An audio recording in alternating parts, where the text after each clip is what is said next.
be limited with the knee, but he's making great progress. Rob Havenstein, it'll be kind of a veteran rest day for him, but his ankle's a little sore. Expect him to be ready to go tomorrow. Kevin Dotson will not participate with his ankle. Steve Avila will not participate with his ankle. Devontae Adams will have a rest day, and then Colby Parkinson will not participate with his shoulder. So, that being said, you guys go ahead. With Steve and Kevin, is there any still hope that they could be there for Sunday? Yeah, oh yeah, definitely.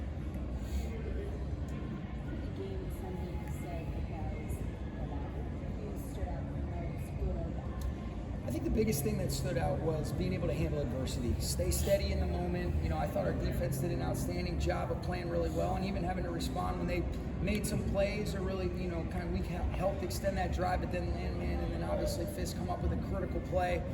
Even overcoming some things. You know, you don't want to start a 4-minute on a 1st and 20, but then to be able to find a way. So I just like the mental toughness, the resilience of this group. I never felt, in spite of some frustrating things that occurred, which is inevitable in football, that those guys flinched. And that's what I would have thought would have occurred, but it was cool to be able to see us in real time with our team, you know, get one experience. And now, how can we build from week 1 to week 2? I think there was a lot of things that, when you look at the fundamentals and the technique specific to what you can't simulate, when you don't play in the preseason, you don't play tackle football, you know, shedding blocks, being able to, you know, stay connected, blitz pickups, you know, all the different types of things, tackling in terms of working with the other 10 guys, you know, all those things I think we can even improve upon going from week 1 to week 2. And that's what the best teams do. They continue to improve throughout. And then hopefully we're able to get some of these guys back. And if not, then, you know, other guys have to be able to step up and do their thing.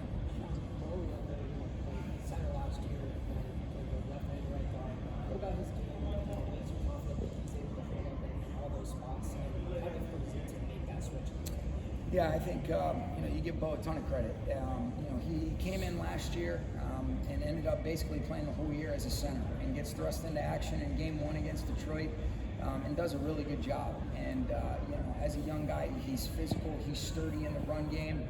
I think he's continuing to improve in protection. He has a big picture ownership because of what we put on the center, but then you bring Coleman into the mix.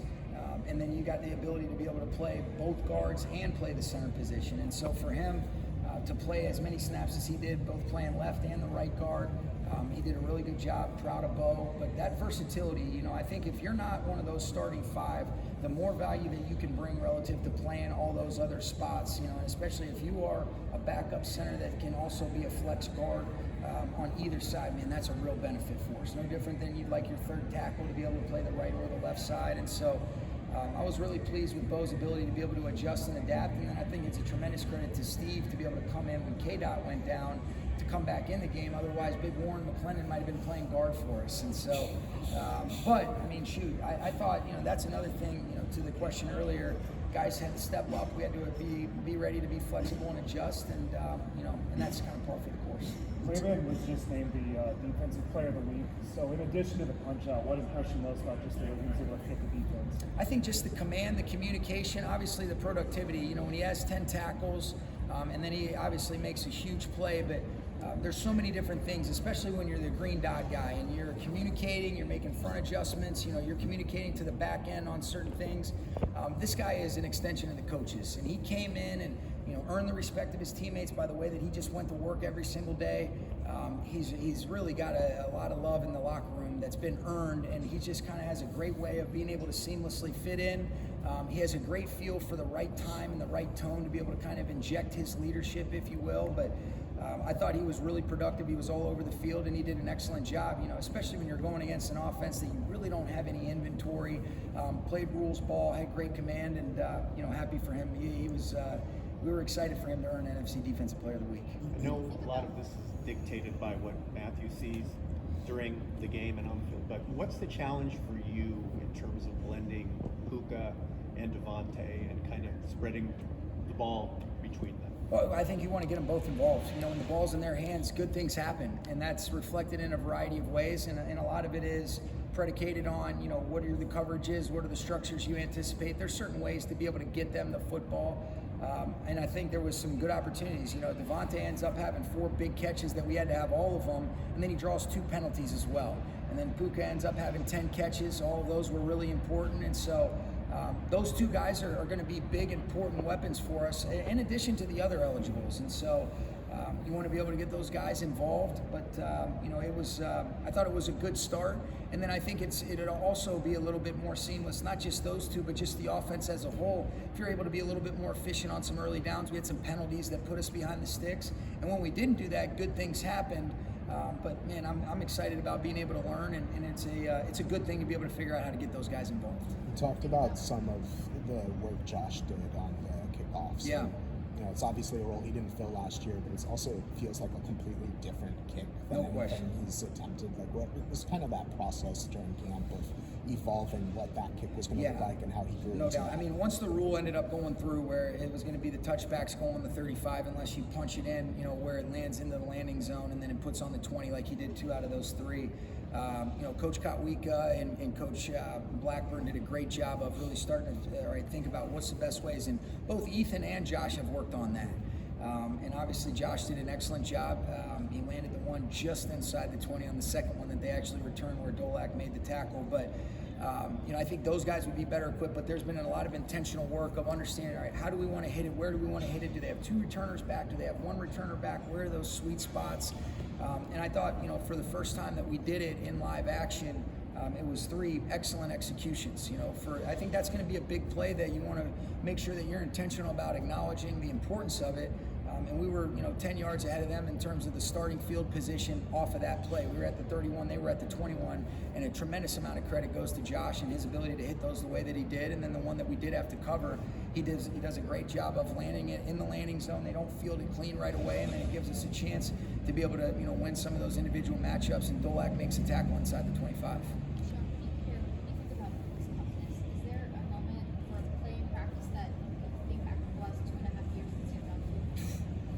Where do you want me to start? How long do you want me to be up here? I just think, overall, I mean, you look at it, one of his first catches of his career, he catches a little run alert at Seattle a few years ago on 2nd and 17 and takes it down inside the 3-yard line. And so he's breaking tackles. Matthew makes a great throw, but he ended up breaking a couple tackles. And you start realizing, like, all right, like what Matthew said in the post game the other day, when you play real football, this is when this guy shines at his brightest. And one of my buddies texted me the other day. He said Nakua must mix his oatmeal with cement, and I thought that was a pretty appropriate way of just going into how tough he is. But he loves it. He loves the game.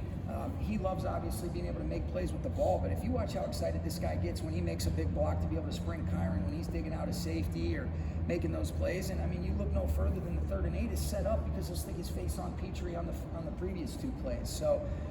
He's a stud, and I think he continues to represent why he is so mentally and physically tough. Seen is better than said, and he shows it on a daily basis. Similar. Have you seen him change his body at all in the last few years to better protect himself for something? Well, I think he's gotten a good routine. I think, developing into, whether it's your diet, your off-season plan, controlling what you can. I mean, it's cool even just listening to pick guys' brains, whether that's Cooper, Devontae. He spends a lot of time on the Versa, and so I think his body comp has definitely changed because he's eating better. He's also doing a great job of understanding what are the supplementary things that I can do, or auxiliary things, if you will, that allow him to keep his body as fresh as possible, knowing the way that he plays this game. And so that's an important thing. And I definitely think he's improved on those areas. Just like anything else, when you're intentional about things, good things are going to happen when you apply the right process. And he's continuing to mature as a man, which is cool to see as well. Some of the routes that he ran on Sunday just seem so precise in the angles. Talking about Puka? Yeah, it's the angles he's taking, especially like that seam route. Yeah. Like, where is he at entering year 3 in terms of his ability to read and manipulate defense and play? Yeah, he's got great understanding. He's so smart, and he understands the intent of what we're trying to get done. He catches 2 seams. One of them was where they kind of just, ended up, zoning it off, and he's just vertical up the inside edge of the numbers, and Matthew does a great job of being able to get it up and down before Bullock can get over the top as a post player. And then on the other one, Gardner Johnson, who's a great player, he's supposed to be carrying him vertical, and he kind of sticks him and sets him, thinking that he's going to break, and he ends up, being opened up vertically when they ended up, zoning it off the other side, and the safeties cheated way up top to Devontae. And so that was, really good understanding where he catches 2 seams. It might have been the same coverage, but the way they played that coverage to his side, the first one was different than the second. He understands it, and those ended up being 2 huge plays. That was at the end of the throw by Matthew too, with the guy free in his face, wasn't it? Yeah. That was cool. But he's just continuing to understand the intent, Adam.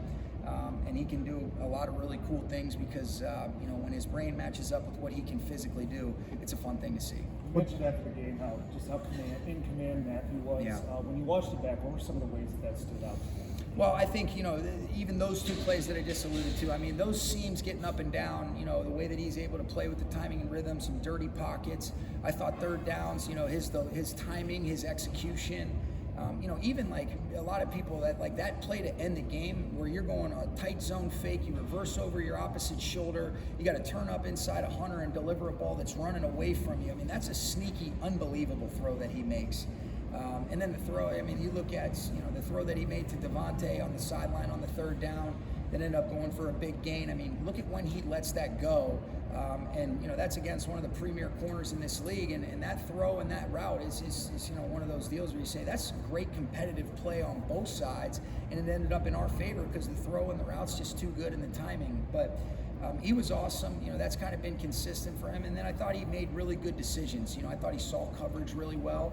There was a couple times where it's a dirty pocket and, we end up, taking a negative right there. I thought I put him in a bad spot on the 3rd and 4 where it knocked us out of field goal range back to the 39 to get us to a 4th and 10. But he continues to just show great ownership, great mastery of what we're trying to get done. And that's against an excellent defense too. So I think, that can't be minimized as well. And it's a pretty good recovery when we ended up dropping the snap. Thank God that bounced right back to him too. So it's good. What does the thought process look like regarding Jordan Whittington's usage? Yeah, in terms of, you saying just in general? Like where he lines up and things of that nature? Yeah, I think, he's a versatile player. He's going to be a factor for us, and that's not exclusive to offense. That's, on special teams as well. I mean, he's a 74-yard kick return called back. He's a guy that plays gunner on the punt team. He's so valuable and versatile for us, and he can do so many different things. So he can play all 3 receiver spots. Poor guy had about 100 yards of offense, ended up calling back, a 74-yard return and then a 30-plus yard catch. But he's just so valuable to us. He can do so many different things, and we certainly are grateful for him. Okay, thanks, guys.